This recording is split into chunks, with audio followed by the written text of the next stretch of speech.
উনি 1972 সালে এলাকা আসছে, হিন্দু থেকে মুসলমান হয়েছে। সমাজটার নাম দেওয়া হয়েছে ওলামাপাড়া, আলেম ওলামায় ভরপুর হয়ে গেছে। কিন্তু কৃষকের দুর্বলতা আছে যে নদী খাল এগুলা মানে কাটানো পানি সামান্য বৃষ্টি হলে পানি মানে জমে যায়। সেই ক্ষেত্রে অন্যান্য সমাজের তুলনায় আমাদের এই সমাজে বিশেষ করে যুবকরা নেশাগ্রস্ত খুবই কম। রাত করি ইনশাআল্লাহ, রাত বিরাত যে যখনই ফোন দেয় সেবা দিই। এই যে আসলে কল দিবে, কোথায় আছে কি করি।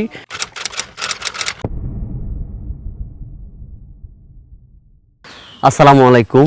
সবুজ শ্যামল প্রান্তর, দিগন্ত জোড়া ফসলি জমিন আর গ্রামীণ স্নিগ্ধতা নিয়েই আমাদের এই গ্রাম। আমি মোহাম্মদ তারেক। আজ আপনাদেরকে নিয়ে যাব আমার সেই স্বপ্নের মতো সুন্দর গ্রামটিতে। চলুন গ্রামটি থেকে ঘুরে আসা যাক।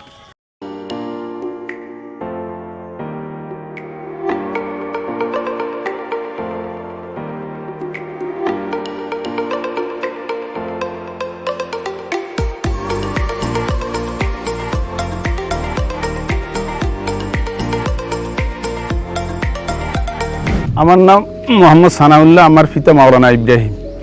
আমি উত্তর পূর্ব সরসিতা মণিকুপানি জামে মসজিদের খতিব এবং ইমাম, আর এই উত্তর পূর্ব সরসিতা তালিমুল কোরআন নুরানি মাদ্রাসার মহতামি। আমি এই মসজিদের সর্বপ্রথম 40 বছর আগে আমার আব্বা মাওলানা ইব্রাহিম ছিলেন। উনি 1972 সালে এলাকা আসছে, হিন্দু থেকে মুসলমান হয়েছে। তারপর কলাকুয়া মাদ্রাসার লেখাপড়া শিখে দারা হাদিস পাশ করে এই মসজিদে ঢুকছেন। এই মসজিদ যখন প্রতিষ্ঠিত, উনার হাতে এই মসজিদ আবাদ হয়েছে, এই এলাকা আবাদ হয়েছে। এই এলাকা ছিল একটা অন্ধকার জন্য, এই এলাকা ছিল, এই জায়গা ছিল একটা সনখোলা জায়গা। এখানে আবাদ করেছেন প্রায় 40 বছর। উনি এই মসজিদের ইমাম ছিলেন এবং খতিব ছিলেন। তারপর 2011 সালে উনি মৃত্যুবরণ করেন। 2011 সাল জুন থেকে আমি এই মসজিদের দায়িত্ব নিয়েছি এবং এই মাদ্রাসার দায়িত্ব নিয়েছি। তো এই আল্লাহ ফাকের রহমতে মোটামুটি এলাকায় খুব সমাজ সুন্দরভাবে চলছে এবং মাদ্রাসাও খুব সুন্দরভাবে চলছে। এবং এই মাদ্রাসা থেকে অনেক আলেম ওলামা বের হয়েছেন, ডাক্তার হয়েছেন, উকিল হয়েছেন, ব্যারিস্টার হয়েছেন, অনেক ছাত্র এই মাদ্রাসায় আছে এবং অনেক ওলামা বিজ্ঞ আলেম ওলামা হয়েছে। এবং এই সমাজ খুব উন্নতির দিকে আছে, অবনতির দিকে নাই, খুব উন্নতির দিকে আছে। এবং সমাজে যেরকম বর্তমান যুব সমাজ, এই যুব সমাজে এই এলাকার খুব উন্নয়ন কল্পে অনেক কাজ ইতিমধ্যে দেখা গেছে। তারা যে বিদেশে গেছে, প্রবাসী হয়েছে, তারা তাদের পরিবার পরিজন তো সুন্দর মতো চালাবেই, সাথে সাথে তারা সামাজিক কিছু যেন অবদান রাখে। সমাজে মসজিদ, এই মাদ্রাসা, আমাদের পাশাবার স্কুল আছে, প্রাথমিক সরকারি বিদ্যালয়, এগুলো যেন উন্নয়ন হয়, বাড়লে তারা সেই দিকে তারা দানের হাত যেন বাড়াইয়া দেয়। আমার নাম আইয়ুব আলী। আসলে আঙ্গ এলাকাটা খুবই ভালো, আলোকিত। কিন্তু আঙ্গ কৃষকের দুর্বলতা আছে যে নদী খাল এগুলা মানে কাটানো পানি সামান্য বৃষ্টি হলে পানি মানে জমে যায়, ফসলাতি নষ্ট হয়ে যায়। বিগত 2 বছর পানি জমিয়েছিল, গৃহস্থী করম জানো, অনেক কৃষক মানে ক্ষয়ক্ষতিগ্রস্ত হয়েছে। আমার নাম মোহাম্মদ জুবাইর হোসেন, আমার বাড়ি হচ্ছে মুনসলি সর্দার বাড়ি, আমার বাবার নাম মাওলানা শাহী আলম। বিষয়টা হচ্ছে আসলে আমাদের সমাজের বিশেষ করে যুব সমাজ সবসময় উন্নয়নমুখী থাকে, সমাজে অন্যায় অত্যাচার এবং বিভিন্ন রকম ব্যবসা থেকে বেঁচে থাকার জন্য চেষ্টা করে। তো আসলে আমাদের যুব সমাজ বিগত দিন থেকেই সামাজিক উন্নয়ন, অবকাঠামোগত উন্নয়ন এবং সমাজের যে সমস্ত কাজগুলো করলে সামাজিক প্রত্যেকটা মানুষের জন্য উপকার হয়, এই সমস্ত কাজগুলো বিগত দিন থেকে করে আসতেছে। তো বিশেষ করে আমরা 2021 সাল থেকে আমরা সামাজিক উন্নয়নমূলক কর্মকাণ্ড অনেকগুলো হাতে নিয়েছি। তার মধ্যে যে কথাটা আপনি একটু আগে বলছেন যে আমাদের সমাজটাকে নাকি পৌরসভার মতো দেখা যায়, সেটা আমাদের যুবকদের উদ্যোগে হয়েছে। পাশাপাশি আমাদের যুবকদের উদ্যোগে আরেকটা কাজ আমরা সেটা সব জারি হিসেবে করছি, যে কোনো মানুষ মারা গেলে যেন তার দাফন কাফনের যে বিষয়টা, সেটা যেন আমরা সুন্দরভাবে করতে পারি। সেই জন্য আমরা অলরেডি দাফন কাফনের ক্ষেত্রে দা, খন্তা, কোদাল, কুড়েল সহ এভরিথিং যতগুলো জিনিস লাগে সবগুলো আমরা আয়োজন করেছি। বিষয়টা হচ্ছে আমরা চেষ্টা করি যুব সমাজদেরকে সবসময় মাদক দ্রব্য থেকে বাইরে রাখার জন্য। সেই ক্ষেত্রে আমরা সবসময় যুব সমাজ যারা আছে, আমরা মাদকের বিরুদ্ধে আমাদের জিরো টলারেন্স। সে যেই হোক, যদি সে আমার মায়ের সাথে যদি আপন ভাই হয়, যদি মাদক দ্রব্যের সাথে সে জড়িত থাকে, বিশেষ করে ইয়াবা, ফেন্সিডিল, গাঁজা এই ধরনের কোনো কিছু খাওয়া অথবা গ্রহণ করার সাথে জড়িত থাকে, সেই ক্ষেত্রে আমরা অন্যান্য যুব সমাজ যারা আছে এগুলোর বিষয়ে আমরা যারা জিরো টলারেন্স ঘোষণা করছি, আমরা এটা ঐক্যবদ্ধভাবে প্রতিহত করি। সেই ক্ষেত্রে অন্যান্য সমাজের তুলনায় আমাদের এই সমাজে বিশেষ করে যুবকরা নেশাগ্রস্ত খুবই কম, টোটাল নাই, জিরো কোটাই আমরা দেখি। বাকি যদি কখনো কোনো অভিযোগ আসে সেটা আমরা আমলে নেওয়ার জন্য চেষ্টা করবো ইনশাল্লাহ। অতীতও নিয়েছি, এখনও নিচ্ছি, আগামী দিন ইনশাল্লাহ নিব।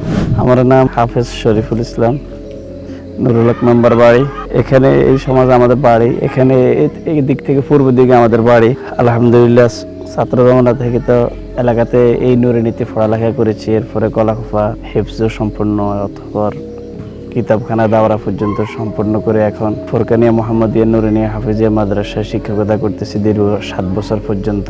আমাদের এই এলাকা ছোটকাল থেকে আমি পড়ালেখা করতেছি, আলহামদুলিল্লাহ খুবই একটা সুশৃঙ্খল একটা সমাজ এবং সমাজের মানুষের উদ্যোগে বড় বড় কাজ হয়েছে, এটা নজির ছোটকাল থেকে আমরাও দেখতেছি। আলহামদুলিল্লাহ এই সমাজটা দোয়া করি এই সমাজ যাতে ভবিষ্যতে তাদের যে ঐতিহ্য ধরে রাখতে পারে। আমার দাদা নুরুল হক মেম্বার সাহেব এই মাদ্রাসার সূচনা লগ্ন থেকে যত রকমের সহযোগিতা দরকার করেছেন এবং মাওলানা ইব্রাহিম সাহেব এই এলাকার মানুষের প্রাণপ্রিয় ব্যক্তিত্ব, এলাকার মানুষের কলিজা বলা যায়। সমাজটার নাম দেওয়া হয়েছে ওলামাপাড়া, আলেম ওলামায় ভরপুর হয়ে গেছে এবং বিদেশিও আলহামদুলিল্লাহ ওই সমাজের তুলনায় বেশি আছে। এবং এই সমাজে আরেকটা ভালো দিক হলো এই সমাজে সব পেশার লোক আছে, যেমন রাজমিস্ত্রি, কাঠমিস্ত্রি, এরপরে কৃষক, শ্রমিক, দিনমজুর, উচ্চশিক্ষিত, মধ্যশিক্ষিত, বড় লোক, গরিব, সব পেশার লোক আছে। এই কারণে এই সমাজের সব দিকটা আলহামদুলিল্লাহ ভালো লাগে। শাহ মোহাম্মদ সজীব, আমি পড়াশোনা করি ঢাকা মিরপুর ট্রমা ইনস্টিটিউট। আমি এখানে একটা মেডিকেলের উপর ডিপ্লোমা করতেছি, যেটাকে ডিএমএফ বলে। অবশ্য পড়াশোনার তাগিদে বাহিরে থাকা পড়ে, তবে দিন শেষে নিজের মনটা পড়ে থাকে দেশেই, নিজেদের এলাকাতেই। আর যে আমাদের এই যে পোলাপানগুলো আছে ওদেরকে আসলে ওরা অন্যান্য এলাকার পোলাপানের দেশ থেকে এরা খুবই নম্রভদ্র এবং খুবই আন্তরিক। এই যে আমরা ঈদে আসার পরে সবাই মিলে একসাথে যখন বসি, একসাথে নামাজ পড়ি, তারপরে আদারের যে কাজগুলো আছে একসাথে ভাগাভাগি করি। আসলে আমাদের এলাকার পোলাপান অন্যান্য এলাকার পোলাপানদের থেকে সৃজনশীল। আমাদের এলাকার পোলাপান দেখি যে বাবা মারা কাজ করলে ওদের সাথে সাহায্য সহযোগিতা করে, যেটা মানে বেসিক্যালি আমরা অনেক জায়গাতে কিন্তু কখনো দেখিনি এগুলা। এটার জন্য আমি প্রাউড ফিল করি যে আমি আসলে এরকম একটা এলাকা থেকে বিলং করতেছি যেখানে আসলে পোলাপানগুলো খুবই আন্তরিক। এই যে আসলে কল দিবে, কোথায় আছে, কি করি। তো সব মিলে আমি বলতে চাই যে আমি আসলে খুবই গর্বিত এরকম একটা এলাকাতে আমি বিলং করতেছি। আমার মিয়া বলে ডাকে, ইসমাইল মিয়া নাম। 45 বছর লাভ করি ইনশাল্লাহ। এইসব আল্লাহ নাম সবাই ভালো জানে, এলাকার লোক ভালো। তো আমাদের এলাকার লোক ইনশাল্লাহ ওটা সর্বাদাবা নিয়ে নেত অনেক ভালো, টাকা পয়সা, মালানা, শিক্ষক অনেক আল্লাহ দিন, হরে বা আগে আল্লাহ দিন। খুব সন্তুষ্ট, মানুষ খুব আনন্দিত আছে আমাদের এলাকার লোক। আমার এলাকা চুরি মারামারি হরাবারি কিছু নেই, আল্লাহ না করো। কারোর এলাকার হিংসা বুদ্ধি এমন নাই। ব্যাগের লোক ব্যাগে এখানে বলি আই অর্ডার দেয়, সার অর্ডার দেয়, কে কি খাইব দেন, একুন কোনো জায়গাত নাই। আল্লাহ রহমতে সবাই যে কোনো জায়গা যায় বিসমিল মিয়া দোয়ান করলে ইনশাল্লাহ যে কোনো গাড়ি এলা, রিক্সা এলা। আমার নাম মাহফুজুর রহমান, আমার বাড়ির নাম হচ্ছে নুরুজ্জামান গাজী বাড়ি। আমি এখানে দীর্ঘদিন ব্যবসা করি, আমি এই এলাকারই সন্তান। আমাদের এলাকার মানুষ অন্যান্য এলাকার তুলনামূলক ভালোই আছে। আমি আছি আমাদের সমাজের মানুষকে বিভিন্ন ধরনের সেবা দিয়ে আছি। রাত বিরাত যে যখনই ফোন দেয় সেবা দিই, ফোন দিলে আসি দোকানে ওষুধ দিই।